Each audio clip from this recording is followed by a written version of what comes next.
We've already talked. You understand your role here. Okay. So these folks are not actually colleagues of mine, but they were. Him briefly. I drove him away. I showed up and he left the next day. Chelsea took a little bit longer. She said I can hold out, and she failed. Okay, actually, let's get started. I'll let Ivan do the official introduction, and I'll stand over here and not trip over things. All right. So thanks to everyone for joining us. I know it's the last few hours of the event, and I appreciate it. Just have a quick comment. We got a better session. Oh! This is the infamous Gabe Larson. Gabe Clooney. I mean Larson. A.K.A. Mr. Clooney. And we were actually double booked and triple booked. He's supposed to be over in the other session. I'm supposed to be doing. But we are very blessed to have. See, Gabe was upset that he's not presenting with Gabe now and that he's over here. But we've got Dr. Thomas Haymore. Whoa. It's not quite official. And so we can also help solve your legal problems. But today he's actually going to talk about sales ops, where he gets to use all those skills, bring them together. And he's got a great presentation. I'll turn the time over to Tomas. Okay, thank you very much. And let's make this as fun as possible, because I admire the people who stay to the end of a conference, right? That is a mark of a true conference goer. And I know at least one of you, I'm not going to point you out, but I know who it is thinking to yourself, can I change my flight right now? Can I get on the earlier flight? The answer is no. The airport's too small and you're too far away from it. So let's make the most of what we have. Okay, so the first question is, what is sales ops? And so can someone give me an answer? Can I volunteer? Explain to our crowd, what is sales operations? Very quickly, sales operations is any operation that you do. Any piece of the operation that's supporting sales in your job, whether it's reporting, whether it's even the management. Babysitting. Yeah, babysitting. Yes. Babysitting, buying the drinks. Yeah. keeping the talent happy. Yeah. And how big is your sales team? How many reps, generalists? We're a smaller team. We've Okay. got five externals, 4 internals. Okay. A generalist on the internal, or are they specialized? So. Internals are specialized Okay. based on segment of business. Perfect. Great. Who else? Who else wants to give us? That was a great definition for sales ops. So if you have a competing definition, great. Otherwise, tell us about your sales team. How many reps? I have 11 teams in the U.S. Okay. 3 teams in Whew. Europe. Whew. That's a lot of babysitting. VPs. Yeah. I have the product team, the CEO, the CFO. Yeah, it's a lot of babysitting. And they say, Michael, why couldn't you get hired a year ago? So sales ops is what my company was missing. Okay, perfect. Great. It's what a lot of companies are missing. Even companies who have sales ops are still missing sales ops. All right, let's get one more person. What about your sales team? Okay, it's a big team. Okay, great. Oh, and generalized, specialized, like appointment setters and closers, or they? Okay, great. I was working with a company who had some new talent in their sales ops team, and they had an interesting, not a problem, we'll call it a challenge or an opportunity, where they had a very quick close. They had people who would fax in, I know it's insane, but people would fax in the signed contract. That's a quick close. But it was based on a usage. Everyone got comped on usage, and there was some sort of it was a payment card. And the great, huge company prints money, but the reps had this insane challenge where the closing was not the hard part. Prospecting was tough, getting leads, but once you got them on the phone, easy to close, but then they were responsible for 10 weeks of account management. And if they ever attrited, they went back to the reps. And so it was a very challenging model for them to deal with prospecting, closing, which actually turned out to be almost the easy part, and then account management. But we won't use them as an example, although I do have some slides and some video from some real customers today. Okay, so this is another definition for sales ops. All the nasty number things that you don't want to do. And you probably want to do them because you are sales operations, but the people you work with don't want to do them, or you work for, the people you babysit, the people you try to keep happy. So to get this in context, I want to show a video from a customer of ours. So we have a lot of customers with great relationships, almost all. They all love us. We like to get video on the ground and capture some of the interactions they face.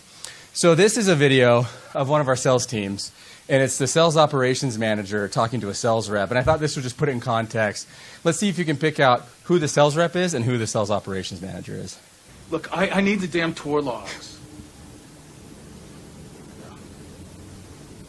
I really, really appreciate the heart-to-heart. It was a great talk, Dennis. Thank you. Oh, well, you're behind 3 months. You're still behind 3. You're behind 3 months. And those logs are imperative to ensuring that our books are straight. Touching those logs. All those logs is what they are. You got the receipts to have things yourself. I do, and I don't appreciate it.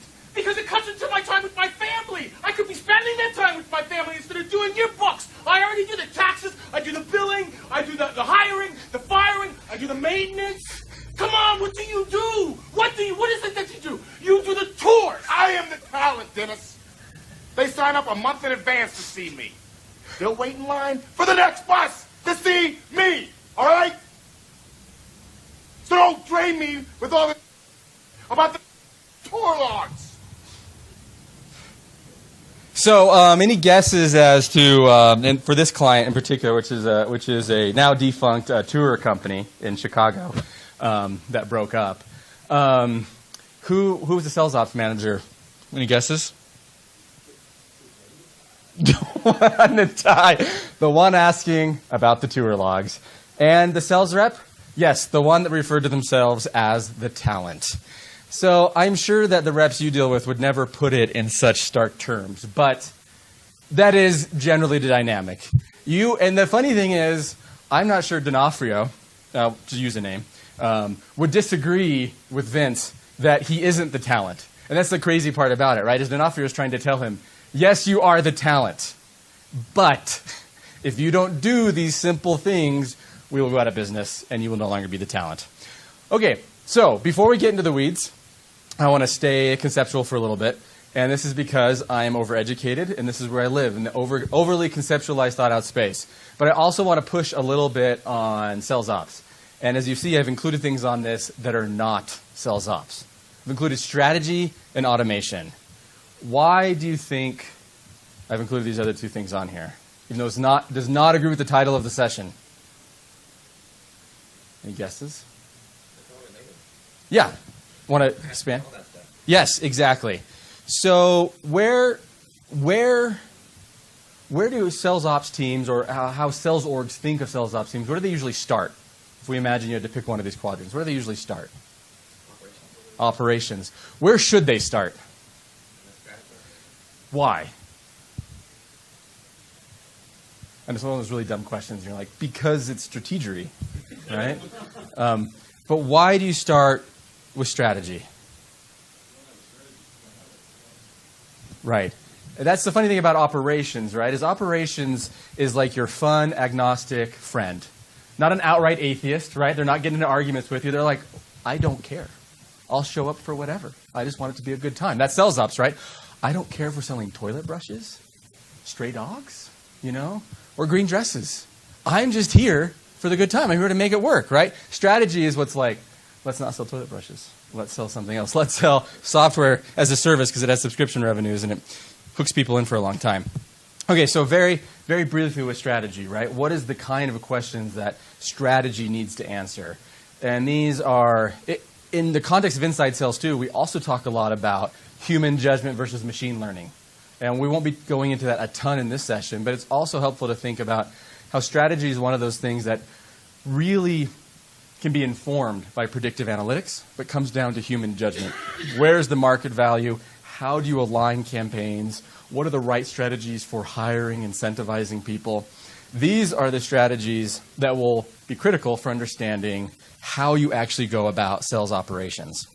Because one of the problems with this, right, is who do you usually, the default mode, not you guys because you're all superstars, but the default mode of a sales ops, call it manager or specialist, analyst, whatever the name is, the job description, what kind of skills would it list? Experience with Salesforce, exactly. Maybe Dynamics, don't tell. We love both of them. Basically, almost everything would fall into automation or operations, right? And so you end up with an operations team that is very heavily weighted on the derivative functions, right? Like if you don't understand strategy, it's very hard to come down to operations. But really, you need all of it. Like to your point, you have to do all three. And you might have separate people in all three. Like in a marketing team, right, you have wonderfully creative people. You have people who talk a lot. And you have like the BI and data analytics team, right? And like these are groups of people that you would think it's like a circus show. They could never really work together, and yet somehow something beautiful comes out of marketing, and that something beautiful is called leads. Huh? See? Perfect. I made a guess on you, but I was right. You looked like quietly contemplative, like a serious thinker. And so I took a shot in the dark there. This just reiterates what we were already saying, is they all feed into each other. So, but this is, we take this overlap, my Zen Venn diagram, and we turn it into a process. And this is typically what happens with the process. We probably don't even start with strategy. And so where we get is, what strategy? And by the way, sell more than last year. Is that a strategy? Lose less customers than last year, also not a strategy. That might be like a mechanism, you know. So what strategy? Go get the operations, and they'll say, we'll do it the same way we also do it at my other company. Or we do it over at Salesforce. We're going to do it the same way Apple does it. Because in every startup wants to be like Apple. Who knows how they do sales? And then we don't know what to automate. We automate the wrong things. And what happens when we miss our numbers? We blame the reps. Or actually we blame marketing.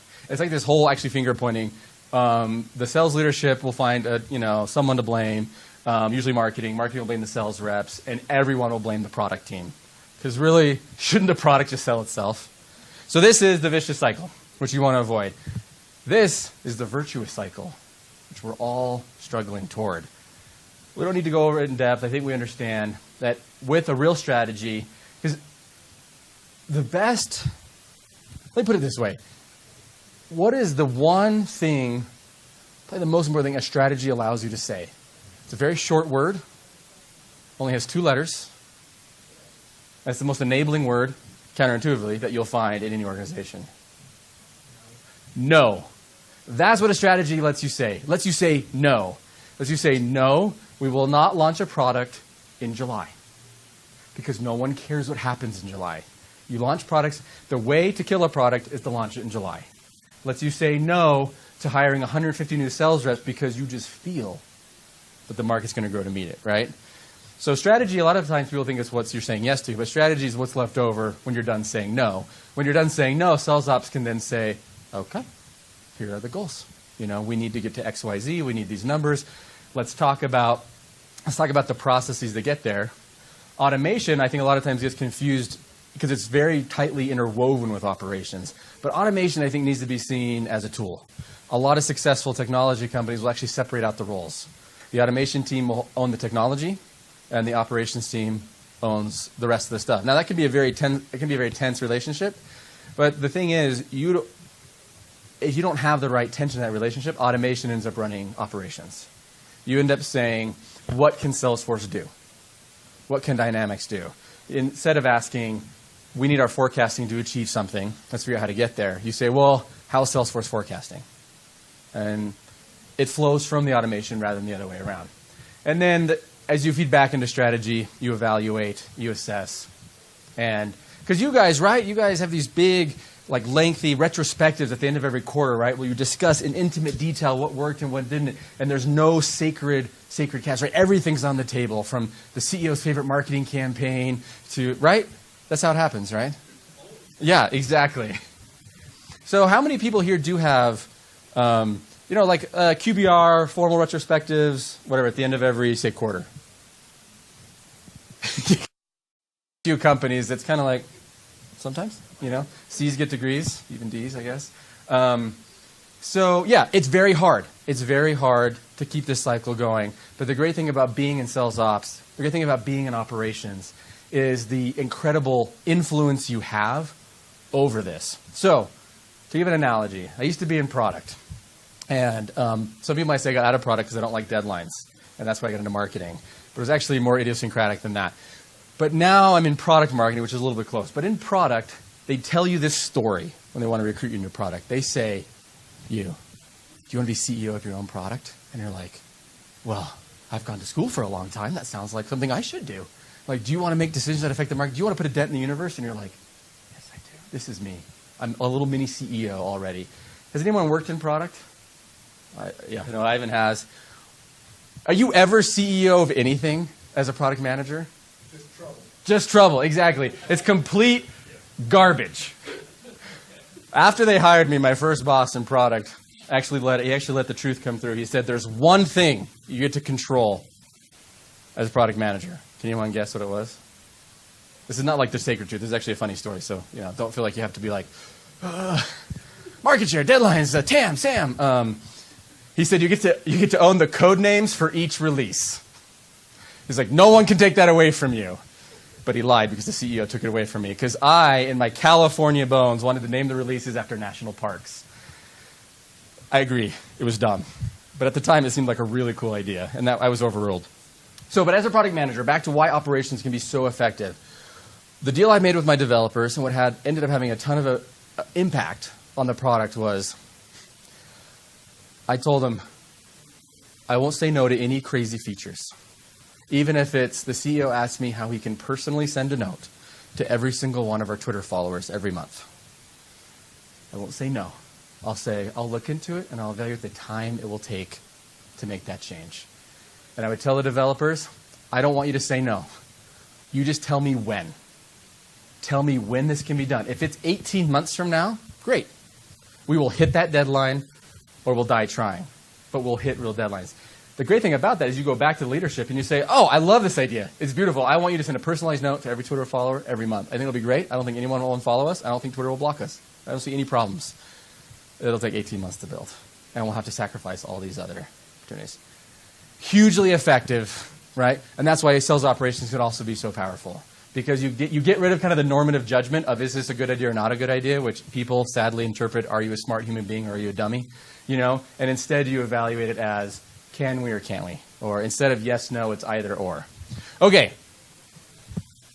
That was my conceptual pitch. Now we're gonna drive down deep into inside sales a little bit more and talk about visibility, productivity, and effectiveness. Tons of ways to slice and dice sales operations, just like any operations. We're going to use these three categories because I had these graphics available and because I think they're really easy to understand. So visibility, know more. What do sales ops managers want to know more about? What do you want to know more about? Conversion rates, great. Anything? No, I support sales operations. Yeah. So I'm support sales and sales ops. Got it. I saw a hand. You're off the hook then. Well, from a marketing side of things, I want to know that they're following from things like that. Okay. Rep activity is a great one. Good answer. Anyone else? What else do you want to know? Velocity. Okay. So this is a little bit of a wish list here. Who are performing, what incentives are working, what systems are driving compliance and results. This is like, we'll get to the real answer, but this is like the perfect answer. Like, there's more stuff you could add here, right? But you want to know what reps are doing, what's working, what's driving to close. What do you want reps to do more of? You want to reduce manual data entry. I hope that you like your reps at least enough to share that goal with them. And also because what happens if you let reps do manual data entry? You get 17 entries for IBM. You'd think, no. You think maybe they misspell Apple? They'll misspell McKesson, because that's fair. Is it one S, is it two S? Philips, right, Siemens. But no, you'll also find 18 entries for IBM. You'll find the rep that every time the deal size changes, he'll add a new opportunity. Because why not, right? Or you'll have the rep that at the end of the quarter somehow makes his number, but between day 1 and day roughly 80-something, 0 data entry. Absolutely 0. He's actually, it turns out, the smartest rep in the team. Because you can't ever follow up, because who knows what he or she's doing. And you want to sell more. At the end, even if your CEO came to you and said, I don't want you to worry about results, but biggest lie, right, ever. I just want you to get our team using the systems. Right? That's all I want. Have you ever gotten that line? I've gotten that line. It's total bullcrap, right? They want results. At the end of the day, no one really cares if you're using witchcraft or chicken bones to get the sales across the finish line, right? They want to see their fancy charts, and they want to see a line that goes up and to the right. So at the end of the day, you want that as well. So you want to know what's happening. I'm boiling it down, make it simple. You want to do more, do more, do more. That's all. You just want them to do more. But you want to know what's working and do more of that. Because we have a lot of reps on an SDR team that can dial. Or you have a lot of closers that can travel a lot of miles. But unless they're closing, it's not doing you a lot of good. Okay, visibility. Now, short video. We got on site at another customer. These are a pretty well-known company. You guys might recognize them. I'm not sure still around. But this was a couple of sales ops managers trying to figure out what it was their reps actually are doing. Better looks like a Peter Gibbons. Oh, there you are. We were just talking about you. You must be Peter Gibbons. Terrific. I'm Bob Slidell. This is my associate, Bob Porter. Oh, hi, Bob. Bob? Pretty much, go ahead and grab a seat and join us for a minute or two. You see, what we're actually trying to do here is we're trying to get a feel for how people spend their day at work. So, if you would you walk us through a typical day for you? Yeah. Great. Well, I generally come in at least 15 minutes late. I use the side door. That way Lumberg can't see me. And after that, I just sort of space out for about an hour. Till I'm Space out? Yeah, I just stare at my desk. But it looks like I'm working. I do that for probably another hour after lunch, too. I'd say in a given week, I probably only do about 15 minutes of real, actual work. Peter. Anybody feel like this with their reps sometimes? They may not be spacing out. What do reps do that are time wasters? Social media. Social selling is a real thing. How dare you doubt it? They're expanding their personal network. What else? Ping pong. Oh, wow. Sounds like a really friendly culture you guys have over there. What else? What other time wasters? What? Golfing lunches. Yeah, especially field reps, right? How many calls did you get? 17. How many from Palm Beach? 17. What else? My VP notices like one of our ISRs walks around a lot. Yeah. He doesn't like that. Yeah. Is he on his phone at least? No. Oh, well, there you go. We've had reps and our clients who look like they have lots of dials, right? And so the kind of overview charts you get will say, this rep had 45 dials today. You know, that's not bad for a kind of a moderately high volume, or 70 dials, right? And you dig down, and they had 45 dials on one number before 8 a.m. You know, just dial, hit, click, dial, click. Or there was one rep at a company of ours who was dialing his girlfriend several times throughout the day. And he was clever guy. Made sure that I had different length of time on every call, so it didn't show up on a lot of the call length reporting and stuff. But they're huge time wasters. And the thing is, if you don't know what they're wasting their time with, it's very hard to then guide behavior. Because to convince them to change their behavior, you have to know what they're thinking, what they're doing. And part of that is knowing how they're wasting their time purposefully with, say, social media. But part of it is also knowing how they're wasting their time with useless activities. And so you need the overview of things to do. So I'm going to give a couple examples of visibility that Inside Sales provides, but also I think that I'm sure there are other tools that provide it as well, but more importantly, it's about getting the value out of what you're monitoring. And back to the earlier Venn diagram on strategy, operations, automation. There is no silver bullet for like what charts. There's no set of charts in Salesforce or Dynamics or other system that's like, these are the only charts you need, this is the only dashboard that you need. Every team will be different. So on a high volume sales development team, it might really just be dials and talk time. And you know, if those two numbers are high, everything else is going to flow. That's not going to be the same for an account executive or same for a customer success team or others. So it does need to be customized. But we're going to look at some of these. Some of these come from sales development teams, some from sales teams. We'll just kind of go through them and hopefully generate some ideas for a Q&A at the end where we can review a few of these ideas. So this is one, calls by rep today. Very, very straightforward. It sounds so simple, yet it's so hard to do if you don't have integrated telephony. Now there's, again, a lot of ways to skin this cat, but what jumps out at you in this chart? Poor Richard. I hope he's an account executive or somewhere in the enterprise, or else he's going to have an uncomfortable conversation. So another one, call recordings and call monitoring.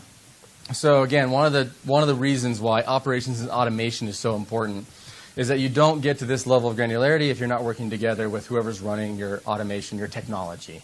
Because the only way to understand how reps are talking on the phone are these call recordings. So we have a VP of sales, SVP of sales, one of our clients. He listens to at least one call recording every day. And he listens in on at least one call every day. Scares the reps to death because he also uses something called whisper mode, where he'll just pick up the call. They don't even know he's on, because I don't think they know how to figure that out. They may not have access. And he'll just be like, tell him this right now. And the reps just freak out, which is pretty fun all on its own. They get used to it after a while. What's amazing is I've seen the SVP be able to point to a sales manager and say, I listened to so-and-so's call, and, right?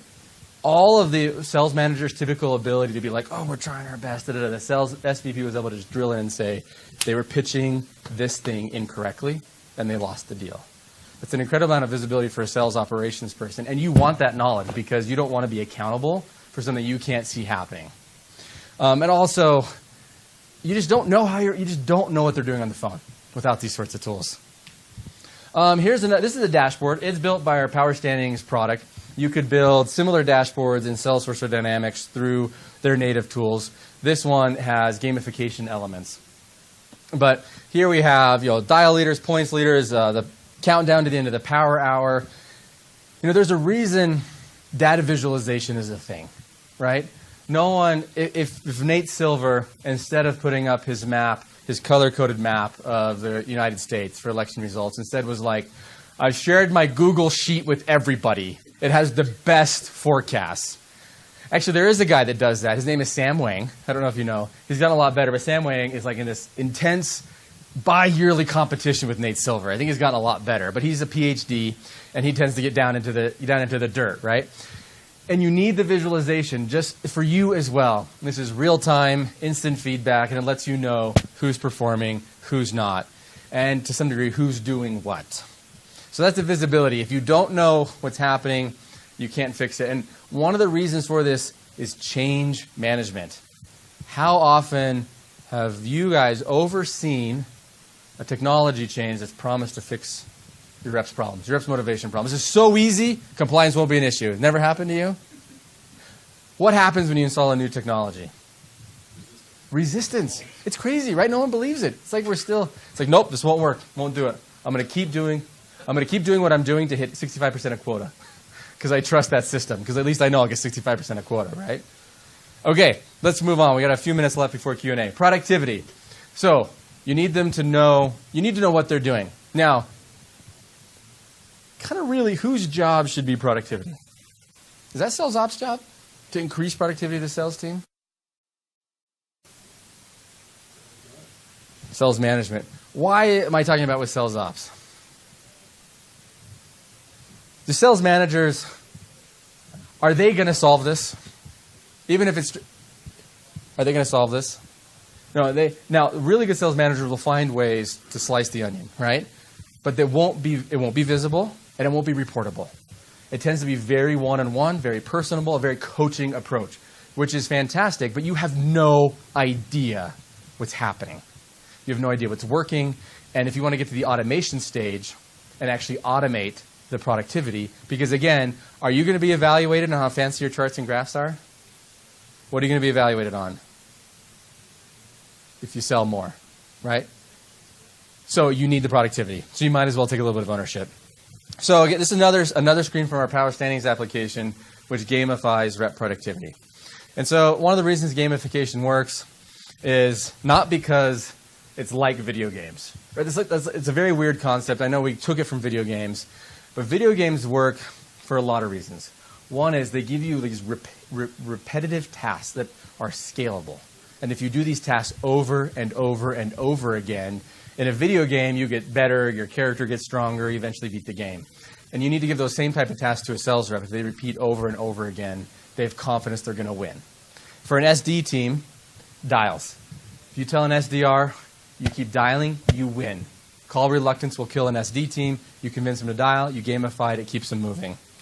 It's not just about motivation. It's also about, again, automating tools. So here we have templates for emails that lets people just do more faster. So if you have pre-recorded voicemails, preset templates, especially if you're working with sales management to set those, because what will happen what is the result if you send an email to all the sales reps and you say, hey guys, high priority, new tool, email templates. And you say, I want you to take 3 steps. Sign into the new tool, create these 3 templates, and then use them in your interactions. What's the result of that call to action? Nothing. You'll probably get several bounces from people who are on vacation because they forgot to turn off their vacation notifiers like 6 weeks ago, right? So you do it yourself, gives you the tools to make them more productive. Okay, this one right here, year-on-year lift. This is from a real client. It's edited and truncated, but this is real data from a real client. Year-on-year lift in a key PI compared to adoption rates. So the green is the lift in the KPI, and the gray is the adoption rate. Now, there's nuance to this story. It's not completely one-sided. Why am I saying this graph is helpful in productivity? Because this is more about efficiency, right? This is more about, more about the effectiveness of a new tool. Why does this graph, what does this data help you with productivity? And who doubts the most it's going to work? The guy who signed the purchase order? The sales reps. The sales reps will be the biggest doubters. This is data as a sword. This is the data that gives you the ability to go to the sales team and say, there are other teams over here that have like 0% compliance, which I didn't include. You want to be team A. Honestly, you want to be almost any of these teams. There's a nuance to this story, but it says comply, your numbers go up. Hopefully you're team A or team B. Not everyone is. But you get the data as a sword to convince the reps to use the tools that will actually make them more productive. Okay, let's jump to effectiveness. So this is a little bit about productivity as well. This is a graph from a real client, real data, about our lead scoring system, which we call Neural View and Sales Advisor, depending on how you use it. These are the lead scores on the bottom, indicating the quality of the lead. And the numbers are the these are the correct contact rates. So this score indicates how likely they are to contact in this context, and this score indicates how likely they actually were to contact. The great thing about this tool is that you do not have to hire a team of data scientists to figure out what is working with contact rates. It's part of the automation. It fixes it for you. And it gives you the insights right here. You will have a power hour. You have the most productive time during the day. This is what you do with it.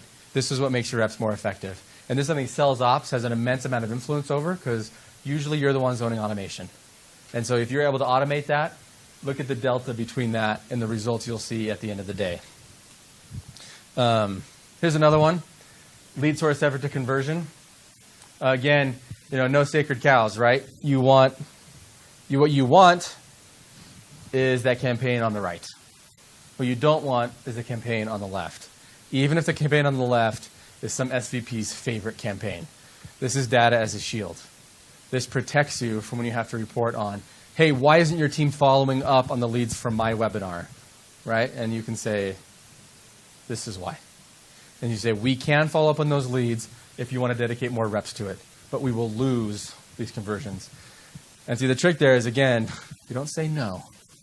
You say, the data shows that for every rep we rededicate or every dial over to here, we lose how much. It tends to clarify the decision-making very easily. This is another screen grab of how email templates can be measured.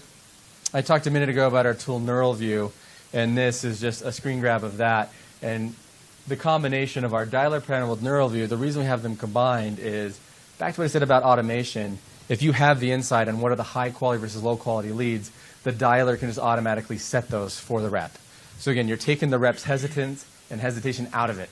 The rep just hits dial, and they know it's going to be a high quality lead, and you know they're working on high quality leads as well. Sales Advisor does something similar for people who work maybe accounts and opportunities. So instead of a score that would go into a dialer list, they give you an indication of, is it going to close? Is it going to close in this quarter? So this is not a scene from one of our clients, which may take you as a surprise. We're not very deep into the competitive motorsports industry yet, but I'm going to use Duval here because I know we all have fond feelings for Duval, and if you don't, I'd ask you to excuse yourself from the room because let's face it, he's an iconic figure. We want to get to where Duval is. I don't know if you guys remember this stage of Duval's career, but he's working with a young protege, has has some ego problems, has some compliance problems, and Duvall needs to convince him that his tools are better. Ugh. Let's get started. Now, Cole, there is something else. Tires is what wins a race. Yeah, what the hell are you talking about? If we can't figure a way to run so you don't melt the damn tires, we can't finish a race. So what do you want? Tell you what, you run 50 laps any way you like, then 50 laps like I want you to. Give me an honest run. If you do, I'm going to beat you.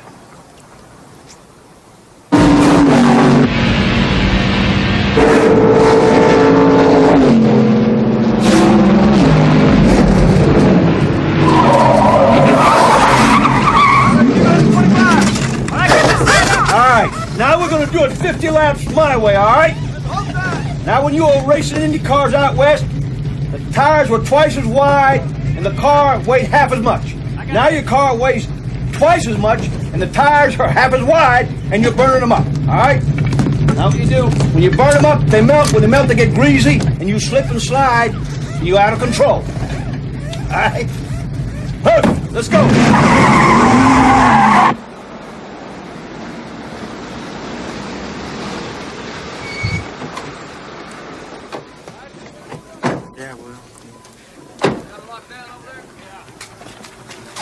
His way, my way. I was 6 seconds faster. Okay, so aside from Tom Cruise's haircut, which is phenomenal, what I love about this video is the trust it builds and the reputation it builds for Duvall as a manager in this context, right? And for you as a manager, trying to ram things down, ram things through a rep's typical process is going to fail. Not only will it piss everybody else off and make your life that much more miserable, it won't work. The compliance will always be poor. You'll never be truly able to evaluate your tools, and the reporting you get will always be wonky because there'll be bad compliance. When I talk, a lot of the stuff I showed you, visibility, productivity, and effectiveness, is not about you demonstrating that you're doing your job better to whoever your superior is, or just driving more numbers. It's about generating the trust with the reps. So when you ask them to stop dialing on their self-sourced leads, or stop self-sourcing, or stop XYZ, they trust you, you can learn together, and you can move forward, and you can increase the effectiveness of your sales team, which is what sales operations is supposed to do. Help the talent, to use Vince Vaughn's words, help the talent to get out of their own way and let them sell more. So we have a couple of minutes. Any questions before we break for the next sessions? You don't have to. You don't do it for my ego, but I would love a question. So I have just finishing up a PhD as well in engineering. We can go into more detail about it. It's like all PhDs, it is quite possibly the most boring thing to talk about in the world. And if you let me go, I'll start talking to you for hours about logistic regressions and stuff like that. No decent person should want to talk about. But yes, I tend to be a little overeducated, but I still like Tom Cruise. I don't know. It's kind of 90s Tom Cruise. I know. I mean, that's Tom Cruise, and that's where he'll stay in my heart. Huh? Can you say no to that hair? I can't. Okay. Any other questions? If not, thank you so much. Oh, no, Brad. Okay. So you were talking about adoption. When you're actually trying to improve the effectiveness of any tool, Yeah. how do you suggest going about doing that adoption to prove the effectiveness of the tool? Because if you say, do it my way, Yeah. 50% of the time, do it your way, 50% Yeah. of the time, it could be half-assing. Right. Well, I think it's more. I think in assuming your reps aren't racing cars, there are ways to do a head-to-head test, right? And that'll tend to rely a lot on the marketing operations team as well. So, for instance, what we've done, which also probably includes you at some point, without telling our sales development reps, we've fed them differently scored leads. So we've fed, and so they've only worked certain leads, not knowing there's a difference, and so they've, it tends to produce more reliable results, right? And then we can tell them afterwards. And if it doesn't work, we just don't tell them. That way they don't need to know. So that's one way. So there are ways to kind of manufacture a head-to-head. So maybe, you could take, like for instance, if you're reorganizing your sales team, making some SDRs territory-based, you can split the team, move some of them to territories for 6 months, see how it goes.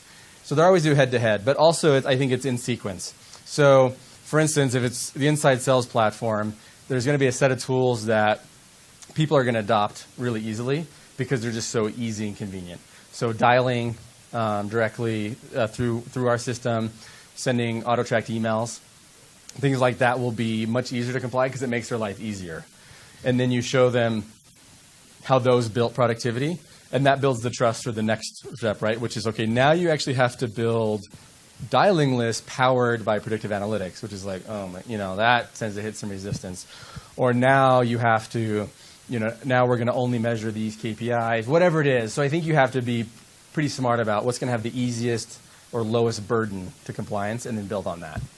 Hopefully you're never in a situation where the trust between the sales team and sales ops teams is so broken that they won't ever do anything. And in enterprise situations, the choice of the reps tends to be constrained by what tools are pushed to them rather than what tools they install. But I think you're right. There are, to sum it up, some ways to do head-to-head, but I think it's also just building step-by-step on that trust.